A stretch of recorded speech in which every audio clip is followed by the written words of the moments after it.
Welcome to the Fold Mysteries, where we seek to discover everything that lies between the folds of reality. So, joining me again today is our co-host Abe. Hey, Yeah, and I'm Gwendolyn, also your co-host. It's gonna be a little different today.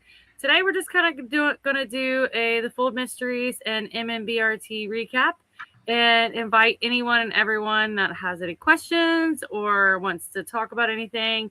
They can comment. We'll put it up.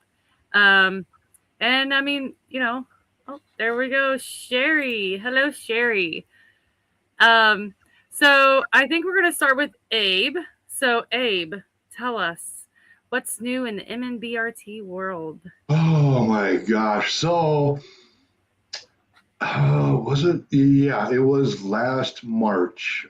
Um, I was in one of my areas and I noticed a new possible TP formation.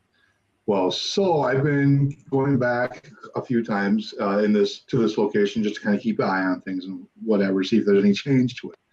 And nothing, but nonetheless, I mean, that is a part of research. It's just not, just going to check and hopefully have something happen, but it's also keeping an eye on an area, knowing an area the best that you can.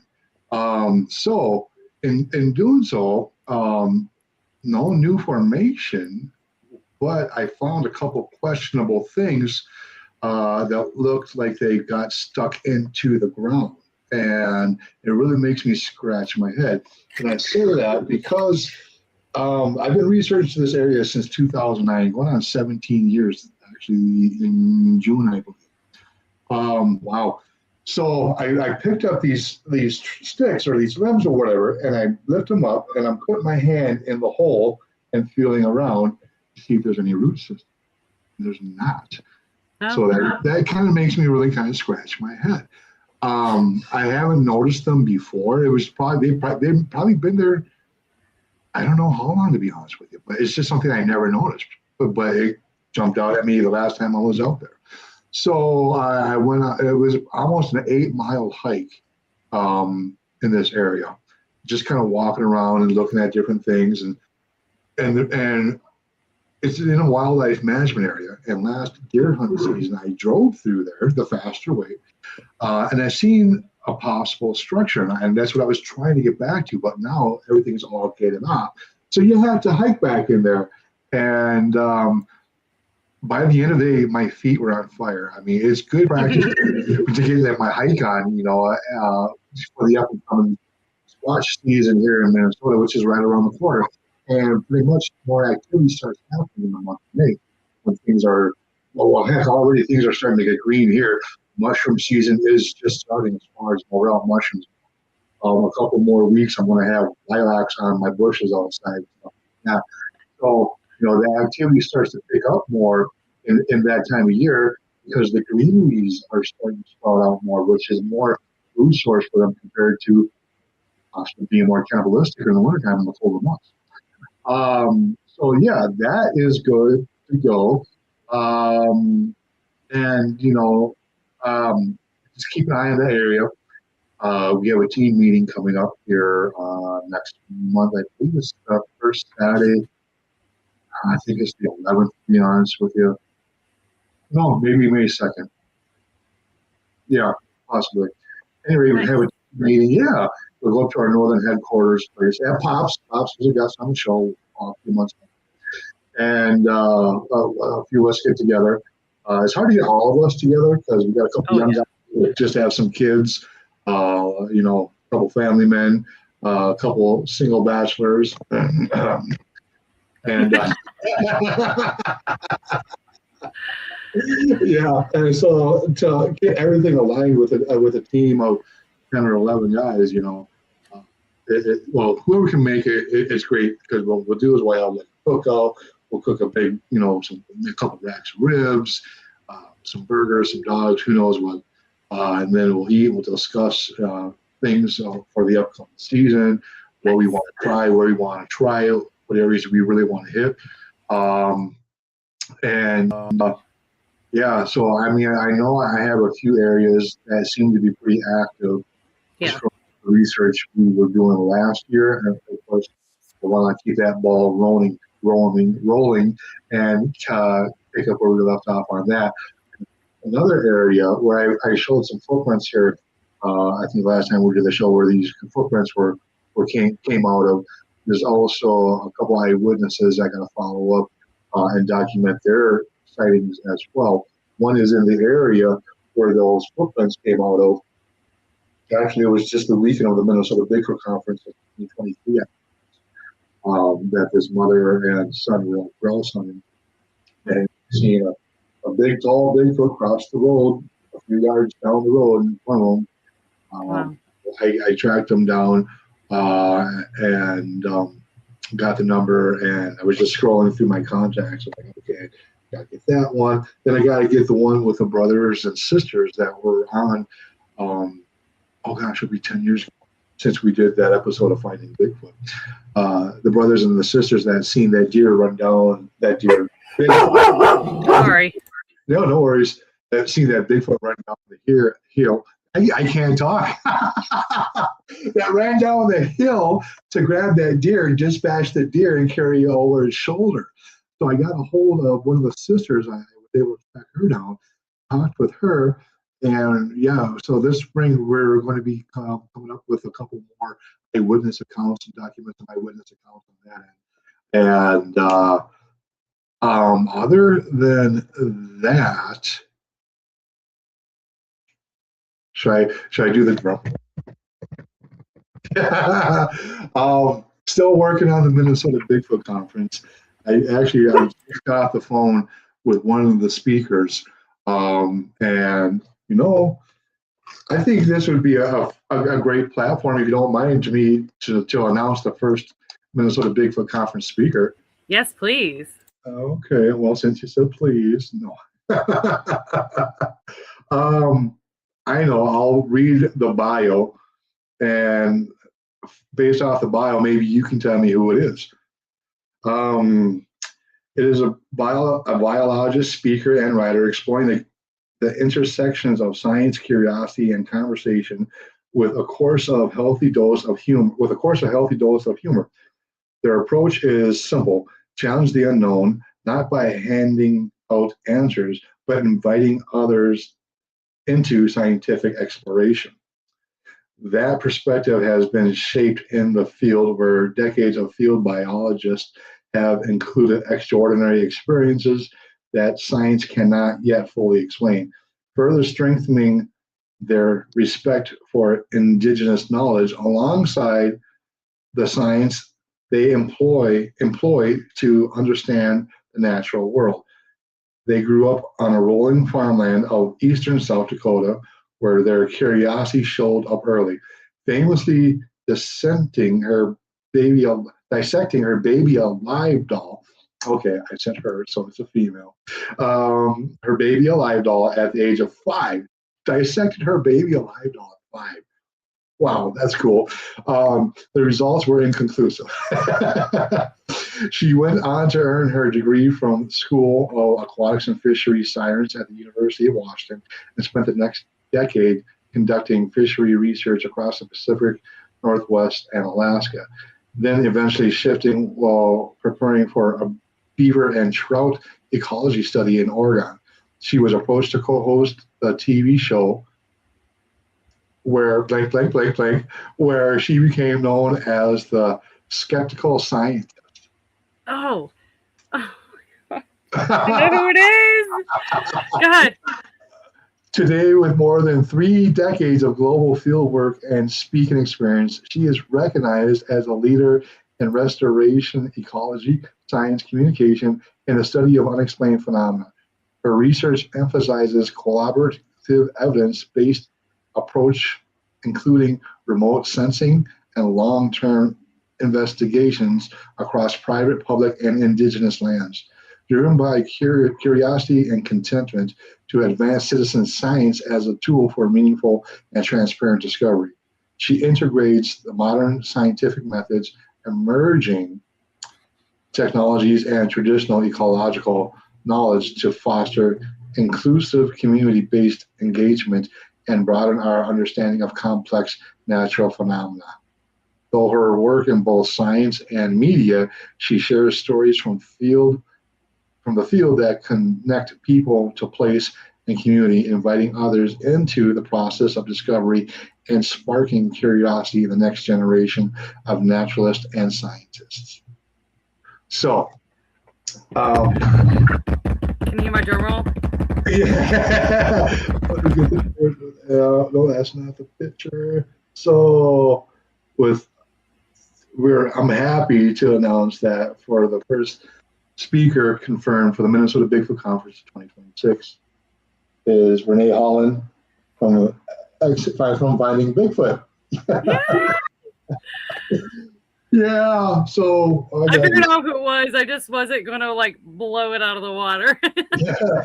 So yes, Renee is coming, and she's gonna.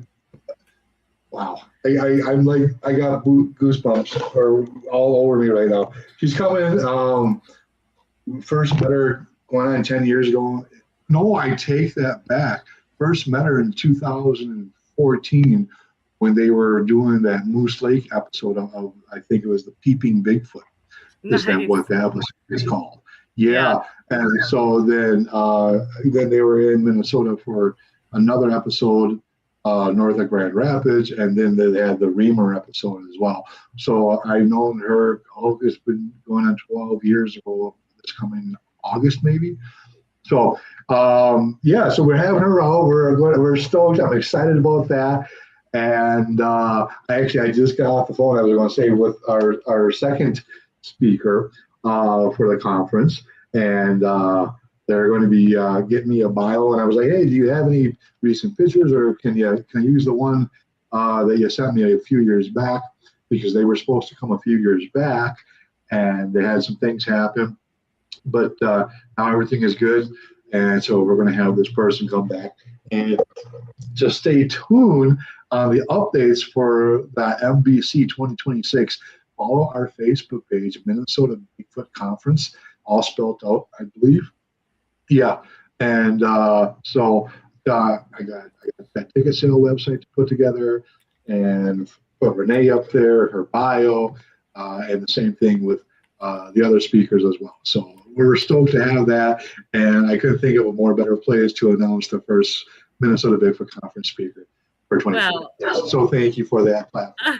I think it's awesome, and honestly, I'm so honored that you wanted to announce that and break that awesome news here on the Fold Mystery. So make sure that if you want to listen to her speak, Renee is amazing. Sherry said she loves her.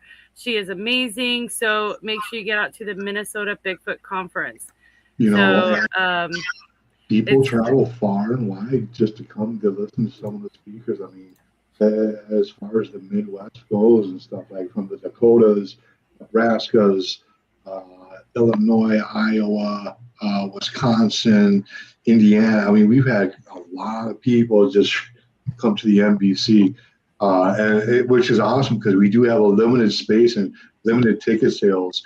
And so, like, usually when the ticket sales go on sale, it's like piranhas to fresh meat. A lot of the times they just bam, bam, bam, bam. But it also fluctuates. Sometimes people get their full and they're like, oh, okay. So I know a lot of people are waiting to hear what I just shared.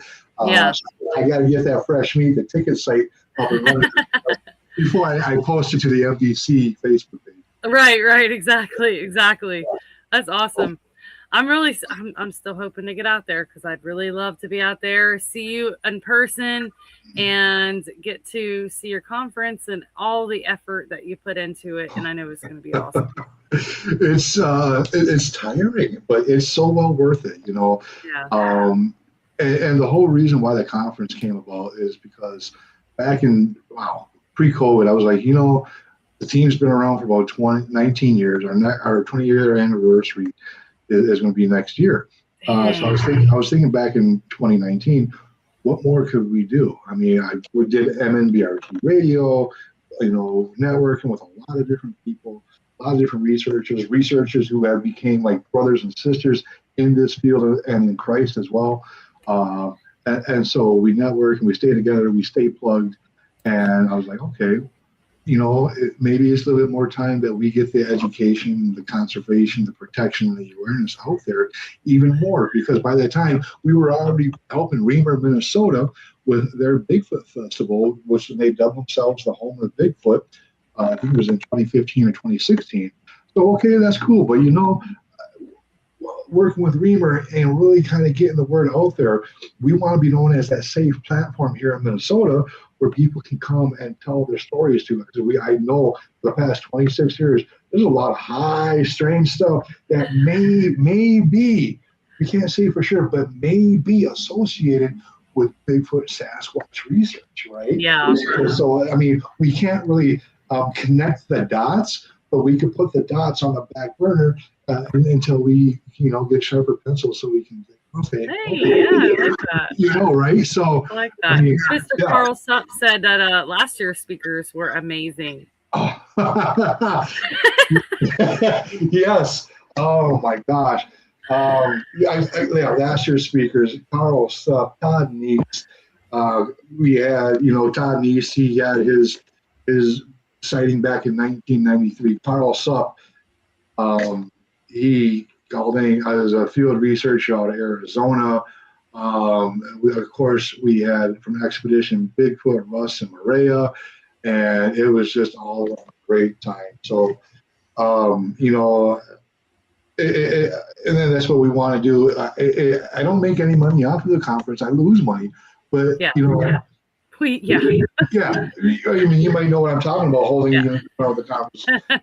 Yeah. So, I mean, I might break even, but it's not about the money. It's about the education out there to people who want to become a sponge and totally dry and let us wet you down and fill you with that knowledge of other researchers, what they're doing in the field, what our speakers are doing and implementing, what they've learned from with Renee, 30 years in the field and stuff like that. It's a personal test of resilience on yourself as well. Well, I'm 4 years away from 30 years of field research and investigations. Yeah. So I mean, just last year we celebrated a quarter century of having Bigfoot research. Wow. I never thought it would be where it's at today. I was going to say, Carl is actually going to be on one of the episodes of the Fold Mysteries coming up. So I'm really excited to have him for that. So I'm really looking forward to getting to talk with him because I've heard quite a bit about him. So yeah, I'm excited. I'm really looking forward to it. So I don't want to backtrack on you because I mean you're on a roll. But when we first started the show, I want to remind everybody. So today we don't have a guest today. What we're going to do is we're going to do recaps. We're going to talk about some of our own stuff that we've dealt with, and we welcome any comments, stories that you want to talk about, or questions that you have. It's just going to be a very interactive show. Carl, thank you so much. I am looking forward to it as well. So I'm excited. So I just sent them your email, and you're going to get bombarded with like 101 different audio files and pictures and stuff. Oh, cool. Yeah, I'm good with that. Well, many. Yeah, it's going to be great. That's the best. I love when we have when people go out there and they do all this hard work and they get all this evidence. I feel like, yes, stories and experiences are awesome, but when you're able to put forward their evidence and let other people see it, I think that's just so much fun, and I think everybody really enjoys that. So I'm looking forward to it. I love when people bring their evidence to the show and we get to share it. So, Bigfoot Recon listening. I'm sorry, I just just put you on blast. Here, I'll take you away again. Incognito. Sorry about that. Oh, that was great. He's not incognito anymore. But your face is there. I did want to go backtrack again. So you were talking about going out to an area and that oftentimes nothing happens and just being consistent. And you're absolutely right. Consistency is key. And you don't know if anything happened if you're not there to experience it or document it. Yep. So, probably 85, 90, even higher % of the time when you go out there, nothing happens. Right. but you're out there for that 5% of time that something does happen, even if it's just a small thing.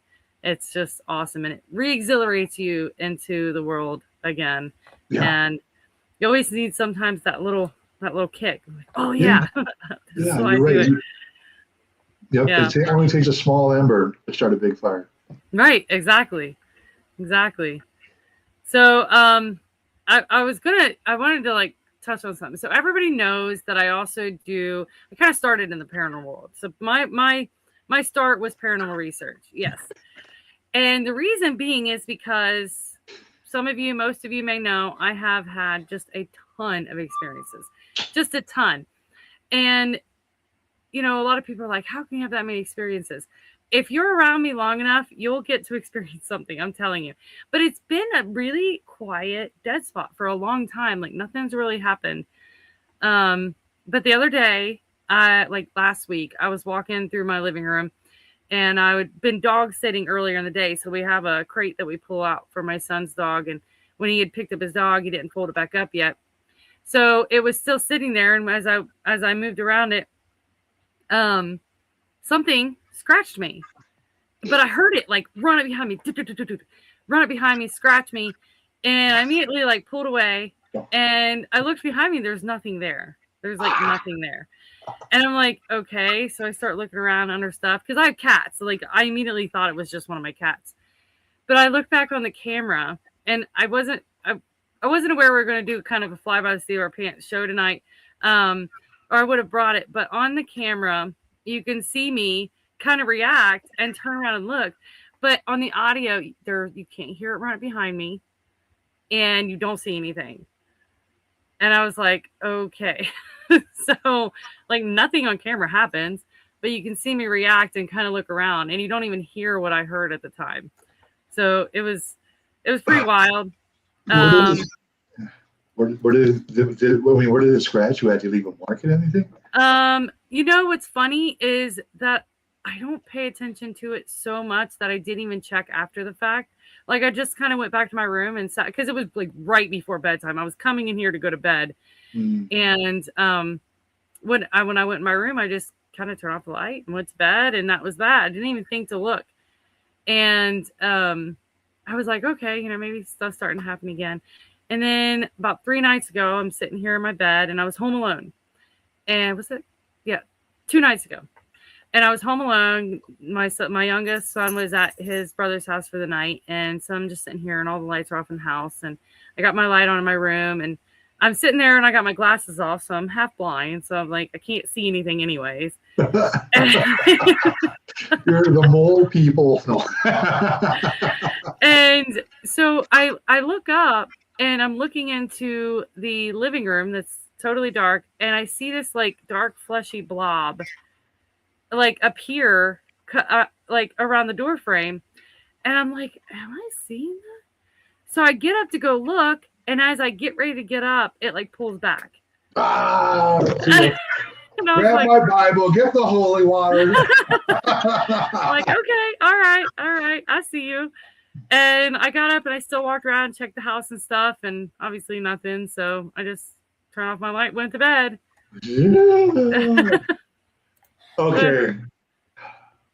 Okay, so something really freaky happened to me. It would have been maybe last February of 2024. I was having or 2025. Either way, I was having a really hard time sleeping that night. I was just restless, had a lot in my mind, and I'm just laying there, and I'm just laying there. I couldn't even tell you what time. Maybe it was 3 o'clock or 4 o'clock in the morning. I'm like getting frustrated, and I hear, "Hello." I'm like, "What? What?" I'm like, "No." I saw rebuke you in the name of Jesus Christ. Get out. and I just laid there like, what the heck? So yeah. That's wild. That was last and only time I had that happen. So wow. I don't know if I brought something back. I don't know why. I mean, I don't dabble with that stuff. It's like, heck, Wow.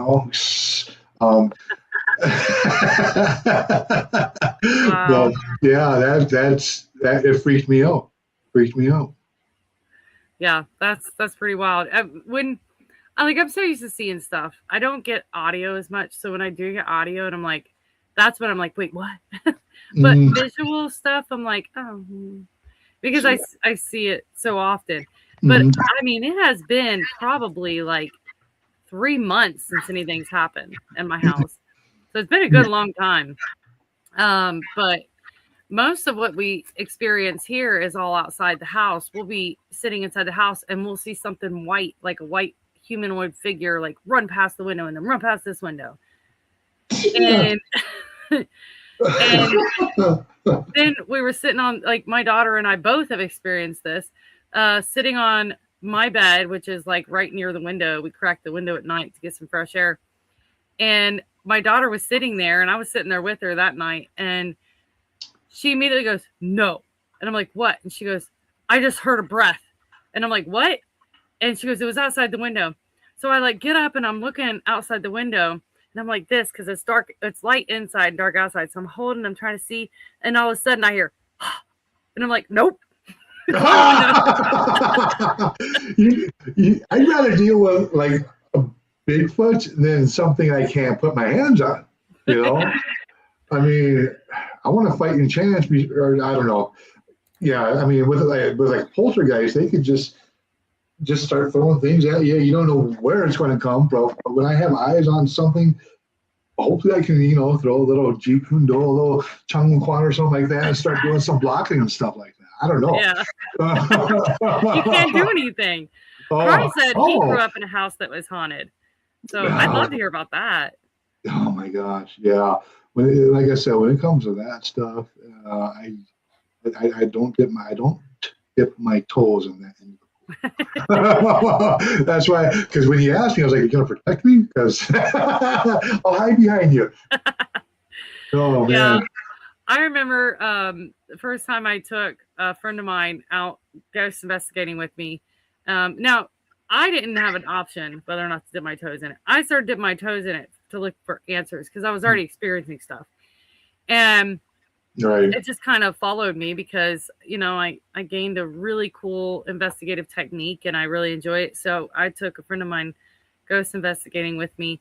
Mhm. And I thought they were going to be, this big brave guy coming in here. And I pull out the spirit box and it says his name. And immediately meltdown mode. I went out of here. I'm done. Get me out. And I'm like, but that's what we're here for. Yeah. Wow. Yeah. I'm not saying their name because I don't want to put them on blast. Well, no, I get it. For me, I'd rather do something like that with Ray, Egon, Winston, those guys. Yeah. Do some ghost busting, But yeah. They scare them away. I try to draw them in. I enjoy it. Spangler. That's the fourth one, Spangler. Yeah. Yeah. Man, it brings me back old times. The new Ghostbuster movies are pretty cool too. Have you had an opportunity to see them yet? I think I saw one of the first new ones they came out with, and it was really cool. But I haven't even watched the old ones in a long time. I should go back and relive my past. Yep. Yeah, I've kind of been doing that too. Yeah, absolutely. So, so personally, the next time I'm probably going to be out in the field. I got a busy weekend this weekend. Tomorrow is my birthday. So. Oh my gosh. So. No way. I got, me and Littlefoot he got a job. So I'm not even sure what his work schedule is like. Because he just told me this week, hey, I got a job. Hey, congratulations, Anyway, so hopefully he's not working, and I got him this weekend because he comes down every other weekend. And so the new Michael Jackson movie came out. Kind of cool. Grew up with Michael, so it'd be cool to see how his nephew portrayed him. Thank you very much.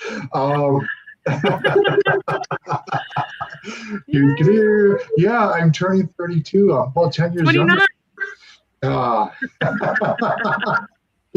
And no, you're not. I'm really turning 32.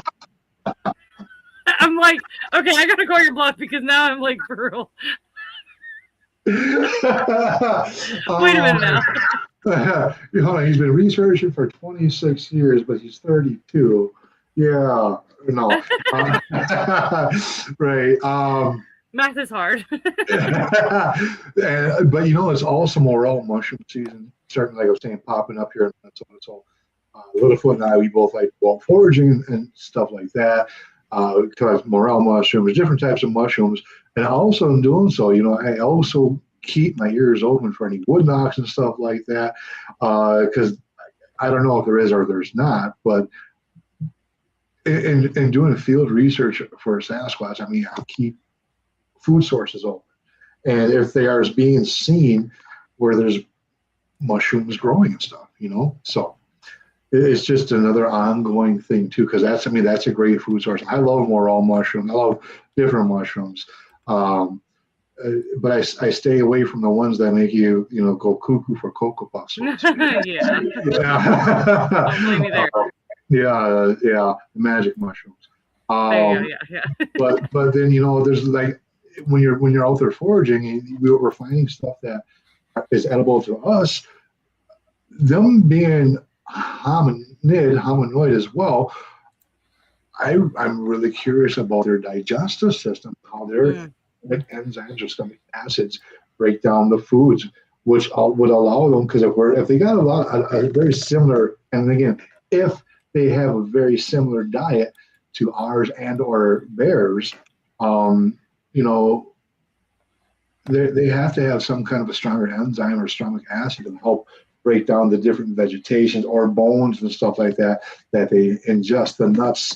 Right. There's just so many different things that I want to know. It's not, oh, are they real? Yes, they're real, but I want to know what they are doing. I want to know how they're surviving. I want to know their social structure and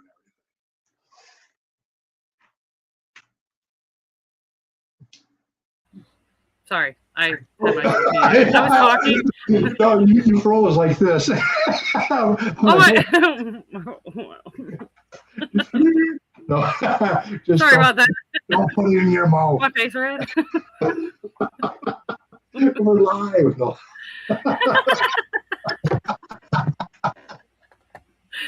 Oh. Swear it wasn't what it looked like. Oh my gosh. So yeah, fun stuff. And how about you? I mean, what do you got going on next? So a lot of stuff with the Irons Michigan Bigfoot Conference. It's coming up August 15th and 16th. We already have a really great speaker lineup. We're looking to add a couple more. It's gonna be a 2-day event. We want to make it a lot of fun, make it seem more festival-like. There's a lot still going on, a lot of T's to cross, I's to dots, but it's looking pretty promising. It's looking like it's going to be a pretty great event. Really, I don't know if I can. Well, I won't say that, but I was gonna talk about another speaker that we have lined up, but we'll just throw that on the flyer when we got it ready.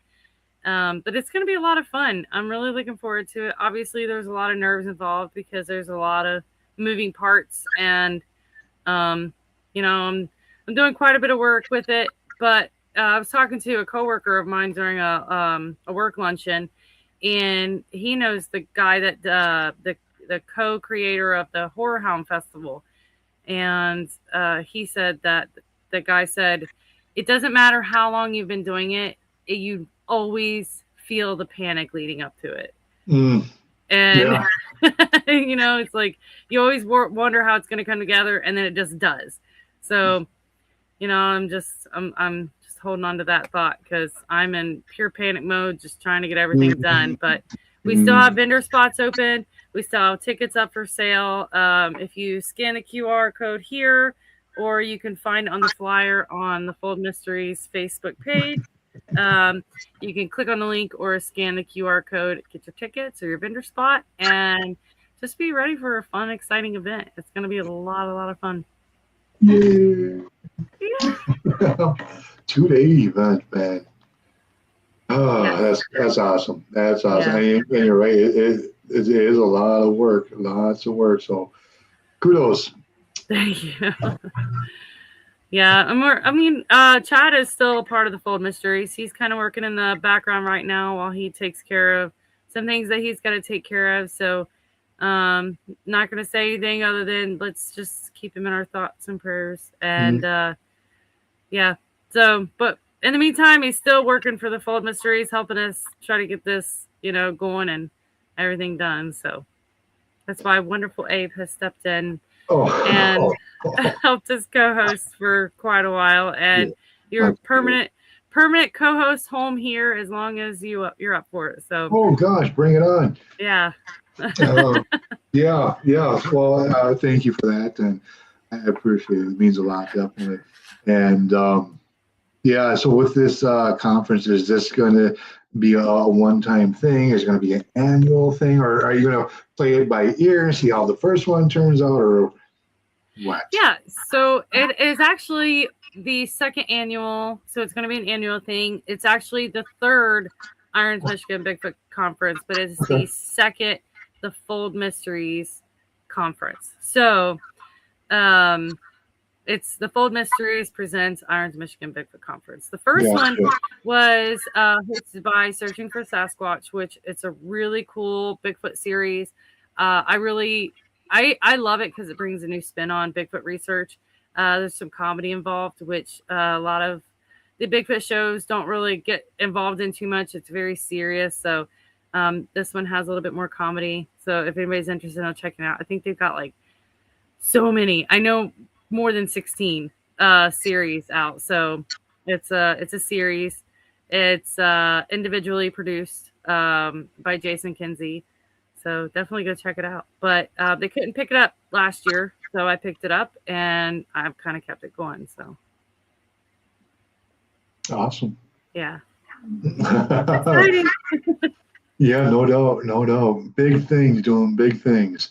When you're out in the field, what do you usually pack? I mean, if you're out in an area that you had previous things happen, do you like bring just a camera, or like for me, for instance, when I was out in this area walking, doing that almost 8 mile hike, I just brought my cell phone and a squatch stick just for knocking and stuff like that.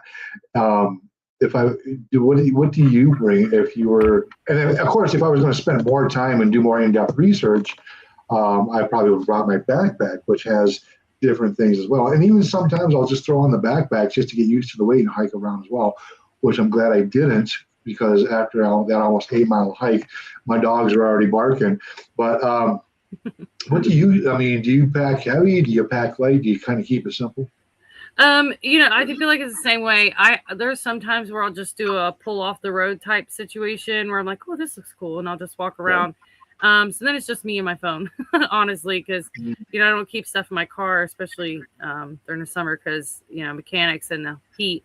So, but when I'm out and I'm going out to research, I always have a bag. Now, depending on how much is actually packed in the bag, depends on how long I plan on staying out, or what the area is kind of known for. But typically, I have in my car ready, I call it my casting kit. It's like pre-measured bags of casting material and water bottles. And so I have the water bottles, and then I have the certain amount in the casting and the baggie for the casting material. I usually have that in my car, and then in my bag, I take recorders. I take my camera. I bring some of my ghost equipment because I just never know what I'm going to find. So I bring a variety of stuff. So I bring a paper and pen. I always have my phone, which has my GPS, so I can mark coordinates and stuff, because I always tag coordinates. So I bring a little variety of stuff. I try to keep it lightweight because I also pack water, and I pack a couple snacks just in case I'm out there for longer than anticipated. So. Right. And as far as if you don't know how to forage, you got to bring snacks. Yeah. Well, I mean, I'm not trying to go out there and eat deer pee, so I gotta wash what I forage. Yeah. You're talking You to a know, germaphobe. you should come out here during mushroom season. That'd be That'd, fun. that'd be Yeah. fun. Yeah, you know, I mean, um, do some Truman mushroom hunting, squatching. I got a spot. Um, yeah. Oh yeah. Okay. Yeah. Hey, Nathan Bronis. Hey, Nathan Bronis. Why does that ring a bell? Nate, didn't we meet in Michigan? Is that the same Nathan from Michigan? West Branch, Michigan. I wonder. Yeah, we'll see what he says. When he was Be like interesting. he was a teenager when we first met at Fitzhim. And that would probably have been like back in 2012 or 2013, I believe. Nice. Dr. Meldrum was speaking out there. Dude, if you can remember that far back, your memory is wild. Chaga. I drink chaga. You're gonna have to get me some chaga. I forage it. Nice, nice. I really enjoyed going up to Oregon because up there it's like, so in Ohio people just like, they're very grocery happy, and foraging is not something that a majority of people do. But in Oregon, when I was there, I was just like in awe of how many people just go out just to forage. Like there's so many people that just forage. And what is the herb that's like helps with breathing? Mullein. Mullein. Yeah, I got some upstairs. I just had a mullein stick the other day. Yeah, so mullein is like just a very, very, very heavy growing thing up there. And I mean, I found out that witch's hair, I think is what it's called, is foraged a lot up there, and people sell it online, and it's just, like, they sell it for a pretty good amount. And I'm like, man, I need to get into foraging, figure out what Ohio kind of has a lot of growth in, and go from there. Because I mean, I think it's awesome. I think foraging is awesome. So kudos to you. I am not a heavy forager. I don't know a lot of my plants and what's edible. I mean, I know what I grew up being told was edible, but yeah, you know, like dandelion leaves and stuff like it's that. It's an ongoing thing, you know, everything from garlic mustard to mushrooms to fiddlehead ferns, you know, so. Yeah, I should get more into it. I'm excited to be out of school because I feel like I've got more time for that. And I didn't want to tell anybody this, but I was dumb and I went back for an HR certification. So I kicked myself in my own ass there and back in school. But I'll be done at the end of June. So.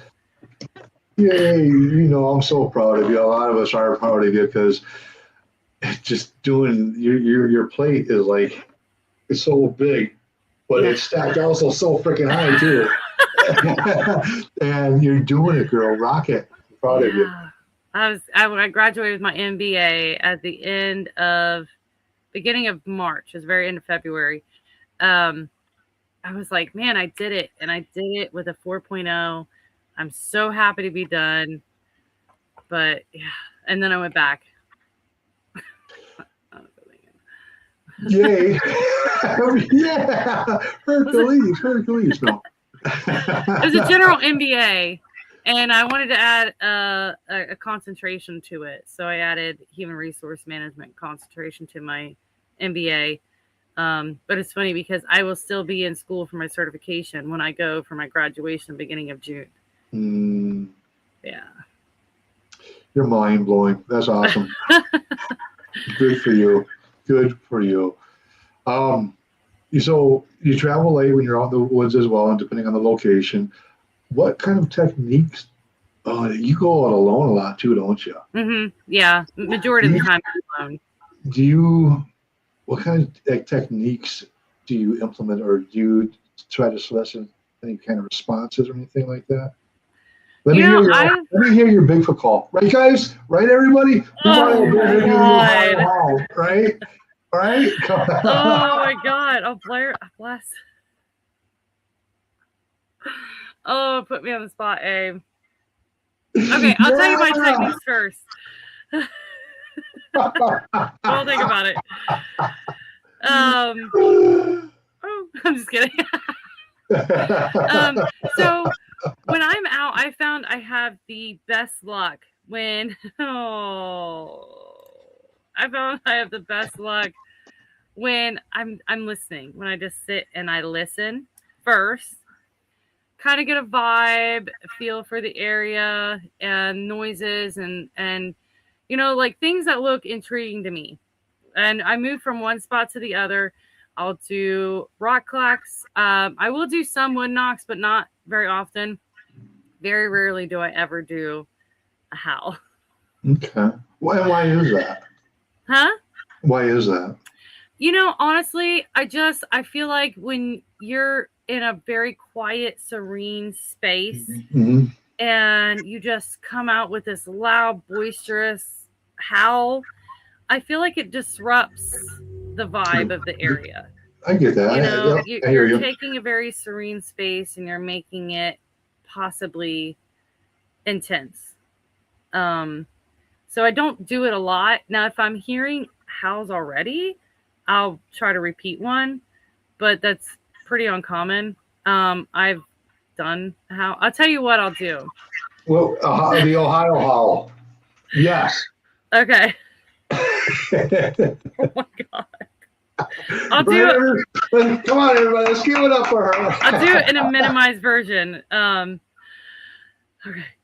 If you do it, I'll do it after. Okay. I promise.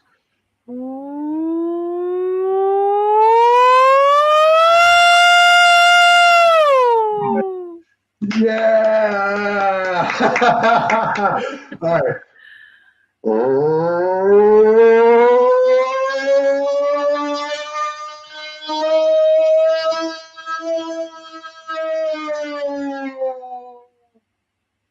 That's pretty good. On this end of the audio, it sounds like an air raid siren. Yeah. Yeah, it does. Yep. What did it sound like that for me? A smaller one. Yeah. So Nathan Bronis said it is good for locating things, but it does seem to change the dynamic and activity. It does. Yeah, I agree. I mean, if it's already like that and you're already getting those whoops, I feel like, I'm not opposed to repeating them or to returning them. But if I haven't heard any of that yet, I tend to do much more quiet sounds like low, breathy, like extended sounds that can only be heard if there's already something close, but not sound so intense or, aggressive sounding. Right. So like low, like, and it seems to stir up curiosity. Where'd you go? He froze. Did I freeze? He froze. He'll be back. He got so excited he jumped up and unplugged something. So he'll be back. But those are the types of sounds I typically do. They're just very low, breathy, or I'll just do like a sound. I do that a lot. I don't know why, but it seems to stir up curiosity and it seems to draw things in closer. And typically when you're already kind of feeling or hearing something. So, my computer just shut off. Oh, that's why he jumped up. Let me see what he says. So he's messaging me. My computer just shut off, but okay, he'll be back. So yeah, I'll just fill him in on what he missed. But Nathan, so I'm kind of curious, what do you do when you're out, like in the field? Because I see that you kind of have the same vibe as me. Do you do a lot of audio? I'll be kind of curious. Because when I'm out there, I like to try to keep with the vibe, the already existent vibe. So if I'm hearing tapping, knocking sounds, I'll repeat it. And as silly as it sounds, I also will just talk to open space, because even if they can't understand me, surely they can pick up on the emotion and the behavior that I'm putting out. So, if if I'm, talking, they can sense what I'm talking about, even if they can't understand me. And I believe that. So Nathan, he uses sounds, but not to get them totally clued in on that humans are the source. Oh, that's interesting. It only works a few times before they kind of figure out the game. That's interesting. Like rock clicks, like scratching sounds, sound audio. Yes. So I don't know if you're familiar with one of my well-known experiences, but when I was out, one of our first responses we got when we were in Berea, Kentucky, was after I did what was suggested to me to do was a girly whoop. And I'm like, well, what's a girly whoop? But I'll try it. And we got an immediate response. So I agree. I think they're not only attracted to the female voice, but also female in general. And a lot of people say like the female like hormones, stuff like that attract them. But I've found like it's anytime there's females out there and even children. I've noticed when there's children involved in the scene out in the woods, that the activity is much more docile, almost like they know it's a child. Wailing on metal stuff is an odd sound that can play on curiosity. That's really cool. I should try that. I should try to bring out some things kind of like bang around on. I've always wanted to bring like drums or musical equipment. I think that would be really cool because I feel like that they might even be attracted to musical equipment because it's different. It's curious to them. So yeah. So Nathan says, yes, that is totally a factor. Welcome back, Abe. I saw you jump up real fast. I'm like, okay, he got really excited and unplugged something. Welcome back. Oh, he's gone again. That was fast. I'll be at the BFRO Amazon expedition at the end of July. Man, that's awesome. Arizona is so far away from me. I have never been to Arizona. My grandparents went to Arizona when I was a kid, and I was like, wow, it's a whole other world. Well, I assume it is. I want to go someday. So, Carl, I assume that you must be close to Arizona. So if anyone wants to see Carl, he will be at the BFRO in Arizona expedition at the end of July. Man, I'd love to go to that. I'd love to meet you in person, Carl. That would be awesome. So welcome back. Let's let him load in. There we go. Welcome back, Abe. Sorry. I drank the wrong That's okay. Look at you. Yes. So Nathan says, we have had very odd vocals and stuff from beating a piece of sheet metal. Acoustic music in various forms is also not a natural sound. Really? That's interesting. Nathan, I don't know. I was... Go ahead. I think our minds went the same way. Go ahead. Yeah, I don't know, but I don't know if you heard us ask earlier if you're the same Nathan that I met back in West Branch, Michigan many, many years ago. So I'm pretty sure, because it was Nathaniel back then, but now he's an adult and now it's probably Nathan. Yeah. Look at there. Yeah. Right. Yay!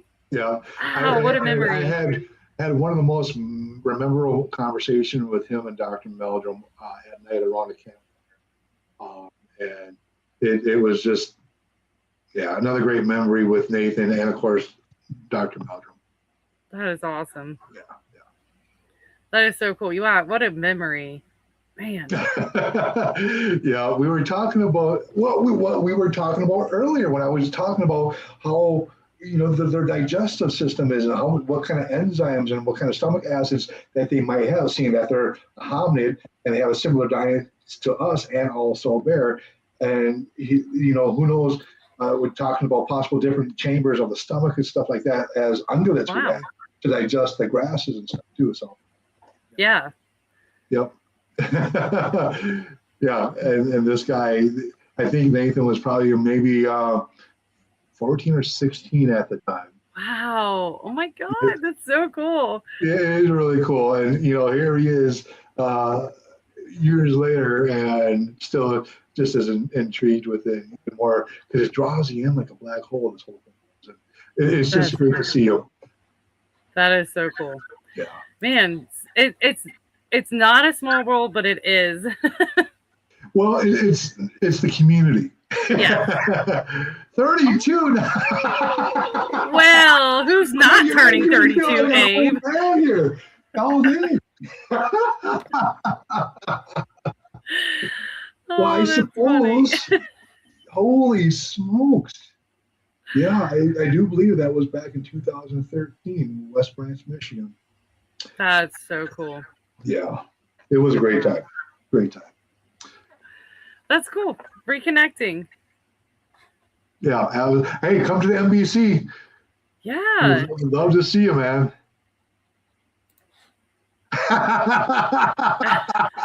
My birthday's tomorrow. I don't know if you missed that one too, but I'll be another year older and deeper in debt. You know the song. So yeah, thank you. That's awesome. Yes. I wish I would have prepared a birthday song. Well, we can play a game later. At that time of my life, I was actually walking around with a cane. And that was before my life has changed dramatically. So he was actually got to see me when I was when I had to use a cane.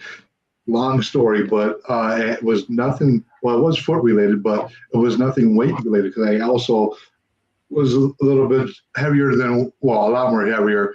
But then life changed, and life is going really, really well now. So, wow. Yeah. So. He will keep that in his back pocket. Hey, Nathan, are we still friends on Facebook, man? If not, dude, send me a friend request, man. I'm very picky because a lot of people send me friend requests. I'm like, I don't know who the heck you are. Stranger danger. So, oh, you are fast. Hey, happy birthday. Hey, happy birthday. Hey, happy birthday. Happy birthday. Happy birthday. Hey. Hey. Thank you so much. Thank you. Oh, that's awesome. Happy birthday. Thank you, everybody. Oh, that's great. You can have your turn next month because my birthday's May 20th. I don't know how to do that stuff though, but I will sing it. Oh, even better. I like that better. You're not going to catch me singing, so I played it for you. Sorry. Yeah, but I did get you to do an Ohio Hall. So you did. That's my birthday present. Happy birthday, Abe. Yay! All right. Next time we'll do it and beat your chest. There we go. Oh, that might hurt me though. Oh yeah. Do it softly. Wow. What a great time. What a great time. Yes. I'm really actually glad. We had a couple of cancellations leading up to the show. So Abe and I wanted to take a moment and kind of fill in, give everybody a chance to join in on the conversation, ask questions, talk about stuff. So I'm grateful that everybody joined in. And the cancellations we have, they're still coming up. They're really, really, really great guests. So we're really excited to have them. But last minute, Abe, is there anything you want to share again before we break away? Gee whiz. So again, just to throw this out there, not to sound like a broken record, but stay up to date with the Minnesota Bigfoot Research Team Facebook page, Minnesota Bigfoot Research TV Facebook page, Minnesota Bigfoot Conference Facebook page. And of course, you can find us now on TT, IG, and YT. Nice. We've been on YT for many years, but we post a lot of that stuff as well. A lot of us stuff's on Facebook. And I just personally want to say thanks to everybody joining as well. Thank you for making me a permanent fixture here on the Folds Mysteries. We have a great time, great camaraderie, and it feels very fun. It's very fun and great laughter, and I enjoy myself. So thank you again for having me a part of that. Good. That makes me happy because I enjoy myself just as much. So thank you again. And yeah, you'll be around next year, and we'll have a happy birthday song and dance planned out where I'm doing the Bigfoot dance and howling like Bigfoot. All planned out for you. That's awesome. But yeah, if you want to come to the Irons, Michigan Bigfoot Conference, August 15th and 16th, scan the QR code here or here. Or you can find the link on, and I might have been pointing in the wrong direction because you were, Abe. I was? Which? Well, okay. To me, it's on this side. It's up in here for me. But yeah, get your tickets. There's a weird thing with the vendor tickets, which I've reached out to Ticket Leap about, where it's not showing both days. But anytime you buy a vendor spot, you are automatically get both days. So, and we know that because that's the name of the ticket. So if you bought a vendor ticket, you automatically both days. So get your vendor spot, get your tickets, and make sure you come and enjoy the festivals. Here we go. All right. Thank you, everybody. Have a good night, all. Adios. Squatch on. Bye.